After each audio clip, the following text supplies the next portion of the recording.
आप सबका स्वागत है साथियों। आज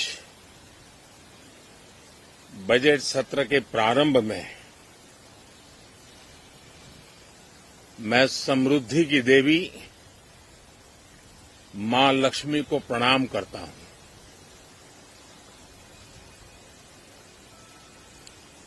और ऐसे अवसर पर सदियों से हमारे यहां मां लक्ष्मी का पुण्य स्मरण किया जाता है। सिद्धि बुद्धि प्रदे देवी, सिद्धि बुद्धि प्रदे देवी, भुक्ति मुक्ति प्रदायिनी, भुक्ति मुक्ति प्रदायिनी, मंत्र मूर्ते सदा देवी, मंत्र मूर्ते सदा देवी, महालक्ष्मी नमोस्तुते, महालक्ष्मी नमोस्तुते। मां लक्ष्मी हमें सिद्धि और विवेक देती है, समृद्धि और कल्याण भी देती है।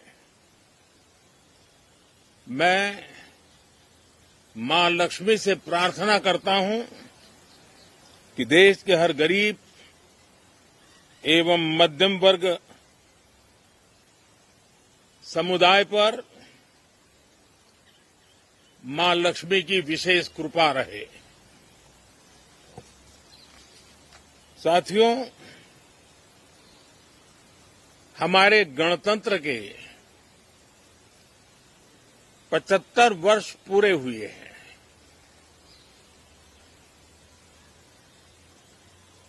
और ये हर देशवासी के लिए सर्वाधिक गौरवपूर्ण है और विश्व के लोकतांत्रिक जगत के लिए भी भारत का ये सामर्थ्य अपनी एक विशेष स्थान बनाता है। साथियों, ये देश की जनता ने मुझे तीसरी बार ये दायित्व दिया है और इस तीसरे कार्यकाल का ये पहला पूर्ण बजट है।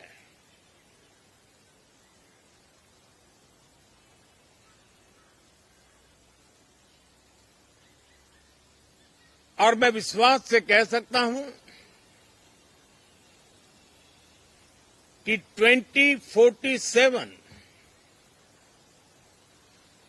जब आजादी के 100 साल होंगे, विकसित भारत का जो संकल्प देश ने लिया है, ये बजट सत्र, ये बजट एक नया विश्वास पैदा करेगा, नई ऊर्जा देगा कि देश जब आजादी के 100 साल मनाएगा तब विकसित होकर रहेगा। 140 करोड़ देशवासी अपने सामूहिक प्रयास से इस संकल्प को परिपूर्ण करेंगे। तीसरे टर्म में हम मिशन मोड में देश को सर्वांगीण विकास की दिशा में, चाहे वो भौगोलिक रूप से हो, सामाजिक रूप से हो या आर्थिक भिन्न भिन्न स्तर के संदर्भ में हो, हम सर्वांगीण विकास के संकल्प को लेकर के मिशन मोड में आगे बढ़ते जा रहे हैं। इनोवेशन, इंक्लूजन और इन्वेस्टमेंट, ये लगातार हमारे आर्थिक गतिविधि के रोड मैप का आधार रहा है। इस सत्र में हमेशा की तरह कई ऐतिहासिक बिल पर सदन को चर्चा होगी और व्यापक मंथन के साथ वो राष्ट्र की ताकत बढ़ाने का काम करने वाला कानून बनेंगे। विशेषकर नारी शक्ति के गौरव को पुनः प्रस्थापित करना, पंथ संप्रदाय के भेद से मुक्त होकर के हर नारी को सम्मानपूर्ण जीवन मिले, उसको भी समान अधिकार मिले, उस दिशा में इस सत्र में कई महत्वपूर्ण निर्णय लिए जाएंगे। Reform, perform and transform. जब विकास की तेज गति को प्राप्त करना होता है तो सबसे ज्यादा बल रिफॉर्म पर रहता है। राज्य और केंद्र सरकार ने मिलकर के परफॉर्म करना होता है और जन भागीदारी से हम ट्रांसफॉर्मेशन देख सकते हैं। हमारा युवा देश है, युवा शक्ति है और आज जो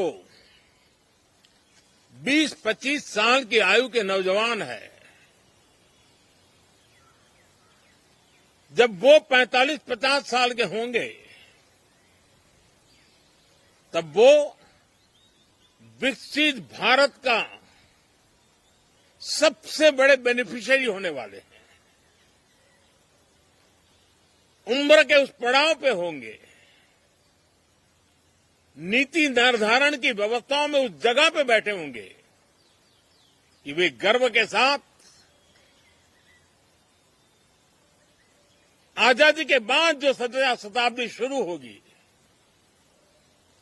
एक विकसित भारत के साथ आगे बढ़ेंगे। और इसलिए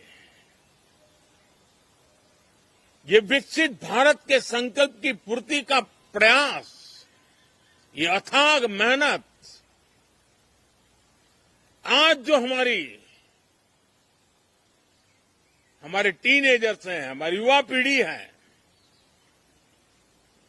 उनके लिए ये एक बहुत बड़ा तोहफा बनने वाली है।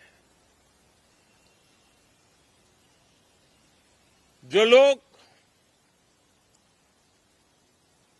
1930 में, 42 में आजादी के जंग में जुट गए थे,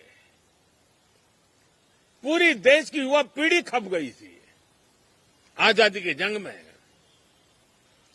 और उसके फल 25 साल के बाद जो पीढ़ी आई उसको नसीब हुए। उस जंग में जो नौजवान थे उनको नसीब हुए। आजादी के पूर्व के वो 25 साल आजादी के जश्न मनाने का अवसर बना। वैसे ही ये 25 वर्ष समृद्ध भारत, विकसित भारत, ये संकल्प से सिद्धि और सिद्धि से शिखर तक पहुंचने का देशवासियों का इरादा। और इसलिए इस बजट सत्र में सभी सांसद विकसित भारत को मजबूती देने के लिए अपना योगदान देंगे। विशेष करके जो युवा सांसद है उनके लिए तो सुनहरा अवसर है। क्योंकि वो आज सदन में जितनी जागरूकता, जितनी भागीदारी बढ़ाएंगे और विकसित भारत के जो फल है वो तो उनकी नजर के सामने देखने को मिलने वाले हैं। और इसलिए युवा सांसदों के लिए एक अनमोल अवसर है। साथियों, मैं आशा करता हूं कि हम देश की आशा आकांक्षाओं के इस बजट सत्र में खरे उतरेंगे।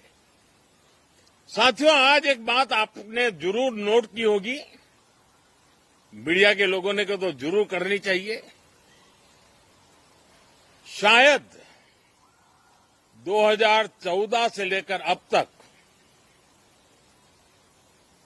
शायद ये पहला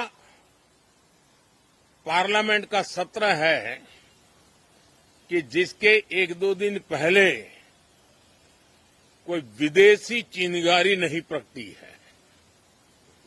विदेश में से आग लगाने की कोशिश रही हुई है। 10 साल से यानी 14 से देख रहा हूं, हर सत्र के पहले शरारत करने के लिए लोग तैयार बैठते थे और यहां उसको हवा देने वालों की कोई कमी नहीं है। ये पहला सत्र मैं पिछले 10 साल के बाद देख रहा हूं कि जिसमें किसी भी विदेशी कोने से कोई चिंगारी नहीं हुई। साथियों, बहुत बहुत धन्यवाद। Please subscribe Telugu Politics.